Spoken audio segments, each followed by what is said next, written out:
دوستو دنیا عالم میں ظاہری اور باطنی علماء کرام جو ہیں، مفسرین بھی ہیں، محدث بھی ہیں، ان میں کچھ ظاہری علم رکھتے ہیں اور کچھ باطنی علم رکھتے ہیں۔ تو دیکھا گیا ہے کہ اہل تصوف اور اہل فقر آیات قرآنی کے معانی جو ہیں ان کو ظاہری علماء سے مختلف بیان کرتے ہیں، کیونکہ قرآن پاک کے کئی متن ہیں۔ ظاہری علماء ظاہری مطلب بیان فرماتے ہیں، جبکہ باطنی علماء جو ہیں وہ قرآن پاک کے مطالب جو ہیں وہ باطنی انداز سے بیان کر دیتے ہیں۔ اس کی ایک واضح مثال فقر کا مطلب بیان کرنے کا ہے۔ یہ جو فقر ہے، جس کو ہم فقیری کہتے ہیں، کہ ایک شخص کے عام روٹین میں ہم اس کو فقیر کہتے ہیں، تو وہ ایک بھکاری ہے، اور ظاہری علماء اس کو غریبی سمجھتے ہیں کہ یہ فقیر ہے، مگر اولیاء اللہ اس کو جذبہ عشق سے ماخذ کرتے ہیں۔ یہ بات ایک حدیث مبارکہ شرح سنت بروایت ابن مسعود سے ہے کہ قرآن پاک کے 7 مطالب ہیں، اس میں ظاہر بھی ہے اور باطن بھی ہے، اور ہر ایک مقام اور درجے والے لوگوں کے لیے اس میں ترقی ہے، یعنی معلومات ہے۔ اور ابن حبان سے روایت ہے، فرماتے ہیں کہ ان للقرآن ظاہرا و باطنا و حد مطلعا، یعنی قرآن پاک کا ایک ظاہر ہے اور ایک باطن ہے، اور ایک نہایت مقام ترقی ہے۔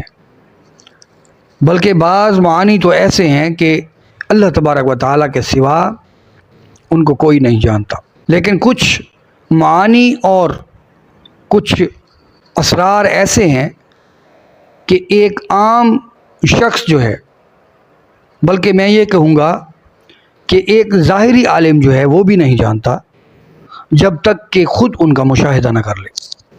اسی ضمن میں مولانا روم قرآن پاک کے ظاہری اور باطنی مطالب کی یوں وضاحت کرتے ہیں کہ حرف قرآن رامداں کے ظاہر است، زیر باطن باطن ہم قہر است، زیر آن باطن یکے بطن دیگر، خیرہ کردد اندرو فکر و نظر۔ میرے دوستو، اس فقر کا مطلب ہی اگر لے لیں تو اگر ہم ایک تقسیم کر دیتے ہیں کہ ایک وہ شخص ہے جس نے علوم میں سے صرف پرائمری یعنی ابتدائی تعلیم حاصل کی ہے، اور ایک وہ شخص ہے جو مڈل کلاس کا طالب علم تھا، پھر ایک وہ شخص ہے جو پی ایچ ڈی ہے، جس نے اعلیٰ تعلیم حاصل کی ہے۔ اگر ان تینوں سے فقر کا مطلب پوچھیں تو جو پرائمری کلاس کا ہے وہ فقر کا مطلب کیا لے گا؟ وہ جو ہے بھکاری کو کہتے ہیں فقیر۔ فقیر جو ہے وہ بھکاری کو کہتے ہیں، بھیک مانگنے والے کو کہتے ہیں۔ تو میرے دوستو، یہ اس نے ٹھیک کہا کہ اپنی سوچ، اپنے درجے اور اپنی کلاس کے لحاظ سے اس نے فقیر کا جو مطلب نکالا وہ بالکل درست تھا۔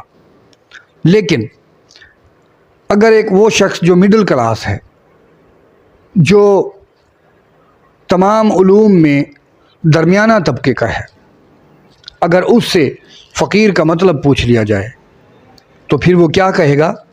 وہ یہ کہے گا کہ فقیر اس شخص کو کہتے ہیں جو کسی مرشد کا، کسی رہبر کا مرید ہو۔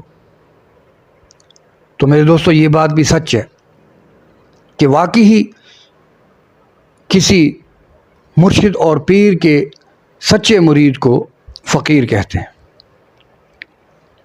اس کے بعد ایک وہ شخص ہے جو ظاہری بھی اعلیٰ تعلیم یافتہ ہے اور باطن میں بھی وہ اعلیٰ تعلیم یافتہ ہے، تو اگر اس سے فقیر کا مطلب پوچھ لیا جائے، فقر کا مطلب پوچھ لیا جائے، تو وہ کیا بتائے گا؟ تو اس کی مثال ہم لے لیتے ہیں حضرت علامہ محمد اقبال رحمۃ اللہ علیہ، جو شاعر مشرق بھی ہیں اور عاشق رسول بھی ہیں۔ تو وہ اس حدیث مبارکہ کے حوالے سے کہ الفقر فخری والفقر منی، یہ دہلوی کی حدیث ہے۔ حضور علیہ الصلوۃ والسلام فرماتے ہیں کہ فقر جو ہے وہ میرا فخر ہے اور فقر مجھ سے ہے۔ تو اس کا ترجمہ فارسی زبان میں ایک اعلیٰ ظرف اور روشن ضمیر اور دنیاوی لحاظ سے پڑھا لکھا شخص جو ہے وہ فارسی زبان میں اس کی کیا تشریح کرتا ہے، فرماتے ہیں کہ فقر ذوق و شوق و تسلیم و رضا است، ما امینم می متاع مصطفیٰ است، کہ فقر جو ہے وہ ذوق شوق جذبہ عشق اور معرفت اور محبت کو کہتے ہیں، اور یہ خاصہ رسول علیہ الصلوۃ والسلام ہے۔ یہ حضور علیہ الصلوۃ والسلام کے سینہ مبارک کا جذبہ اور نور ہے، اور ہم مسلمان جو ہیں اس کے امین ہیں۔ ہمیں چاہیے کہ ہم اس کو حاصل کریں اور اپنے نبی علیہ الصلوۃ والسلام کی امت میں ایز اے استاد ہم اس کو بانٹیں، اس کی تقسیم کر دیں۔ تو میرے دوستو، یہی وہ راز ہے جس کی وجہ سے کچھ علماء ظاہر اور کچھ علماء باطن جو ہیں وہ قرآن پاک کے جب معانی کرتے ہیں تو اپنے درجے کے لحاظ سے وہ ٹھیک کر رہے ہوتے ہیں، مگر جو کم درجہ ہوتا ہے ان کا آپس میں اختلاف پڑ جاتا ہے۔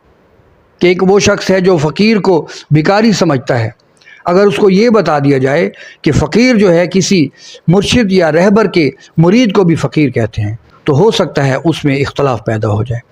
اور پھر اگر کسی فقیر کا یہ بھی کہہ دیا جائے کہ وہ اہل باطن میں سے ہے، وہ جذبہ عشق رکھنے والا ہے، وہ روشن ضمیر ہے اور وہ اللہ کے دوستوں میں سے ہے، تو پھر اس پر بھی جو ہے وہ اختلاف پیدا ہو سکتا ہے، اور یہ تینوں شخص آپس میں اختلاف پیدا کر کے جھگڑے پر اتر سکتے ہیں۔ اسی طرح میرے دوستو فرقہ واریت کا رستہ کھلا ہے۔ اللہ تبارک و تعالی ہمیں سمجھ عطا فرمائے۔